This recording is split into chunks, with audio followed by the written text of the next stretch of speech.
उत्तमम। समाज में दो तरह के लोग देखने को मिलते हैं और वो है आध्यात्मिकवादी और भौतिकवादी। हमें पहले आध्यात्मिकवादी ना कहकर भौतिकवादी बोलना ज्यादा सत्य है, क्योंकि भौतिकवादी लोग ज्यादा देखने को मिलते हैं। भौतिकवादी से क्या तात्पर्य है? भौतिक का अर्थात जो मेटेलिक या जो भौतिक वस्तु से, फिजिकल बॉडी से जिनका अटैचमेंट है। जगत में जो कुछ दृष्टिगोचर है ये सब भौतिकता है, ये सब भौतिक है, और इसके साथ जो आसक्त हैं वो भौतिकवादी लोग हैं। भौतिकवादी को जड़वादी या वस्तुवादी अर्थात जीवन को इस जड़ जगत को लेकर ही व्यस्त रहना, जिनके पास समय है ही नहीं कोई अर्थ उपार्जन करने के लिए, कोई अपने मौज मस्ती के लिए, और कोई अपने बिजनेस में, कोई अपने अपने घरेलू उद्योग में। कुल मिलाकर के जो मेन मोटिव है, जो मेन थीम्स है, वो इस भौतिक वस्तु के साथ अपने को निरंतर जोड़ के रखता है।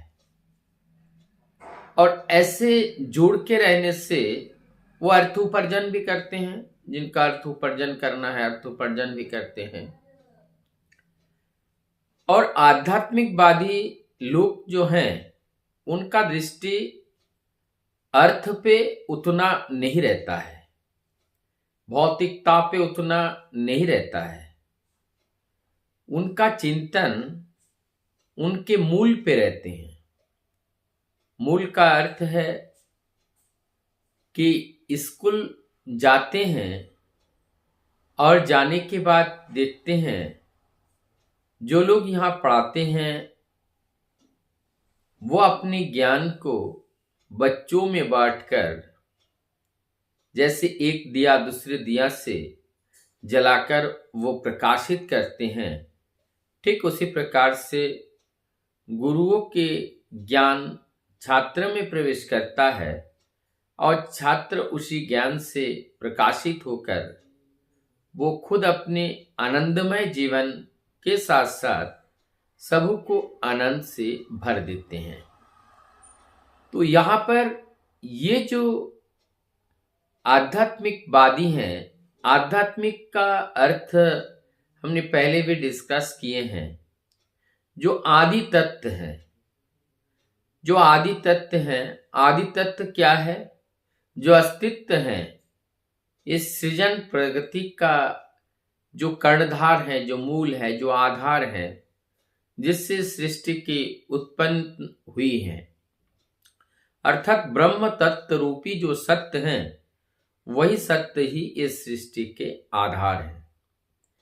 और जो कार्य हमारी उस परम सत्य के प्रति खिंच करके लाता है वो आध्यात्मिकता है। और जो कार्य, जो तत्व हमें इस परम सत्य से दूर ले जाता है वो आध्यात्मिकता नहीं है, वो नास्तिकता है, वो जड़ता है, वो अज्ञानता है, वो हमें अंधकार की ओर ले जाता है। अब बात आती है, ठीक है, समाज में हम बहुत लोग देखने को मिलते हैं, उनके पास टाइम नहीं है किसी से मिलने के लिए, किसी से बात करने के लिए।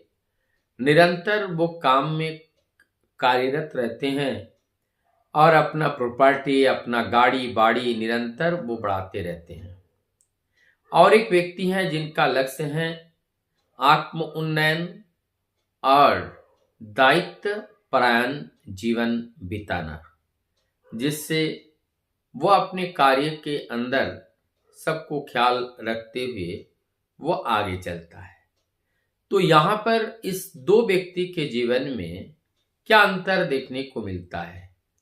एक व्यक्ति है वो खूब कमाता है, मियाँ बीवी भी कमाते हैं और खूब पैसा उनके घर में है, लेकिन जो जड़वादी हैं, जो भौतिकवादी लोग हैं, उनकी तृष्णा निवारित नहीं होते हैं, अर्थात उनके जीवन में वैराग्य नहीं आता है, उनके जीवन में संन्यास नहीं आता है।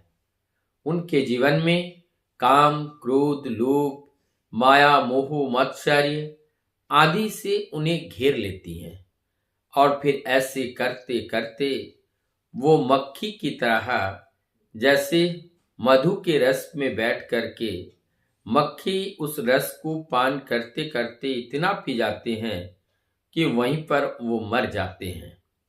तो ये लोभी प्रवृत्ति के जो व्यक्तित्व हैं, जो जीव हैं, वो जीव अपने अस्तित्व तक को भी उसी भौतिक के साथ आसक्त रहने के कारण खो देते हैं। और ये है जड़वादी, ये भौतिकवादिता है। अब जो मैं आज मूल बात बताने जा रहा हूं, ये जो जड़वादी और जो आध्यात्मिकवादी, दोनों का पहचान हम कैसे करेंगे। एक पहचान मैं बताता हूं, जब विपत्ति काल में जड़वादी और आध्यात्मिकवादी का पहचान स्पष्ट रूप से हो जाते हैं। जड़ व्यक्ति जो हैं उनके जीवन में आदर्श नहीं होते हैं, कोई आस्था नहीं होते हैं, जीवन में कोई गुरुकरण की व्यवस्था नहीं है, इसलिए उनका जीवन उदास, निराश, हताश और किसी के ऊपर सरेंडर करके वो मुक्त नहीं हो पाते हैं। तो सदैव वो परेशान रहते हैं।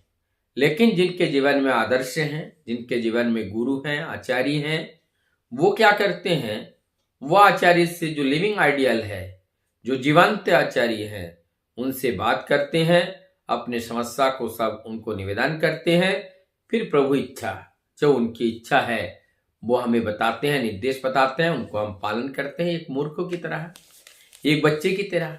जैसे बाप अपने बेटे को कोई काम दे देते हैं, बच्चा चुपचाप अपना काम करता रहता है और उसका परिणाम के बारे में उनका कोई टेंशन नहीं है। वो जानते हैं कि हमारा पिता जब है तो हमें टेंशन लेने की जरूरत क्या है। तो जो आध्यात्मिकवादी लोग हैं, उनके जीवन में आदर्श हैं, उनके जीवन में गुरु है, इसलिए उनका जीवन में कोई दुख नहीं है, कोई कष्ट नहीं है। समस्याएं आती हैं, लेकिन गुरु के निर्देश से वो क्या करना है वो करते हैं। फिर वो अपने जीवन में जो काला घन घटा था बादल का, वो छट जाता है और जीवन सुंदर हो जाता है। तो इसी प्रकार से वो हताश नहीं होते हैं। जो आध्यात्मिकवादी व्यक्ति हैं, अचानक अगर सामने एक्सीडेंट हो जाए तो हताश नहीं होते हैं, बेहोश नहीं होंगे। वो जानते हैं मालिक की जो इच्छा है वो मंजूर है और ये हताश ना हो करके वो उनके जीवन को बचा लेते हैं। लेकिन जिनके जीवन में आदर्श नहीं है, वो सता ही वो निर्लस हो जाते हैं और वो तुरंत ही वहां से विचलित हो उठते हैं। एक पागल सा उनकी भावधारा देखने को मिलते हैं, क्या करे क्या ना करे उनको समझ में नहीं आता है। तो इस तरह की विचारधारा किसमें होती है, भौतिकवादी लोक में इस तरह का पाया जाता है। अचानक अगर कोई भी एक्सीडेंटल केस हो जाता है तो जो भौतिकवादी लोग हैं वो एकदम हताश, निराश हो जाते हैं। लेकिन जो आध्यात्मिकवादी हैं वो निराश नहीं होते हैं। वो जानते हैं कि ये भी अच्छा है, ये भी अच्छा है, और जो भी प्रभु हमारे जीवन में उपस्थित कराते हैं, मुझे पूर्ण रूप से विश्वास है वो हमारे लिए मंगल प्रसू हैं। वो दूसरे के लिए अमंगल हो सकता है, लेकिन मेरे लिए वो मंगल प्रसू हैं, क्योंकि गुरु ने हमारे लिए लाए हैं, क्योंकि हमारा गुरुगत प्राण है और गुरु हमारे सारे कमियां को जानते हैं, क्योंकि उन्होंने हमें निर्माण किए हैं। और जिन्होंने निर्माण किए हैं वो नहीं जानता है क्या हमारे जीवन में कहाँ कमी है, कहाँ क्या है, वो सब कुछ जानते हैं। और सब कुछ जान करके जब उनकी भी आशीर्वाद प्राप्त होती हैं, तब जा करके बिना किसी दुख और कष्ट से जीवन सुंदर हो उठता है। जीवन में किसी भी तरह का दुख कष्ट नहीं होते हैं। तो इस तरह से हमने जाना कि भौतिकवादी और जो आध्यात्मिकवादी में ये अंतर होते हैं। पालतू और फालतू की तरह जैसे पालतू जानवर जो होते हैं घर में प्यार से कदर करके उनको अनाज दिया जाता है, उनको भोजन दिया जाता है।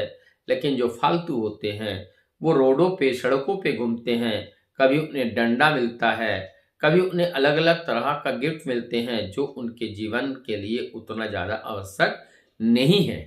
तो ये सारी चीज़ें हमारी पालतू और फालतू में हैं कि हम परम पिता के पालतू कुत्ते तो बने, हमें फालतू कुत्ते बन के हमें नहीं घूमना है। कुत्ता की शब्द यहाँ पे क्यों कहा गया? क्योंकि कुत्ता जो होते हैं अत्यंत प्रभु भक्त होते हैं। इसलिए जो लोग भक्त होते हैं तो प्रभु के कुत्ता बनना पसंद करते हैं, ना कि जंगल के शेर बनना, ना कि और कुछ बनना। क्योंकि जो प्रभु के कार्य में नहीं है वो कोई पूजा में नहीं लगता है, जो प्रभु कार्य में लगता है वो जगत के कल्याण के लिए रखता है। बंदी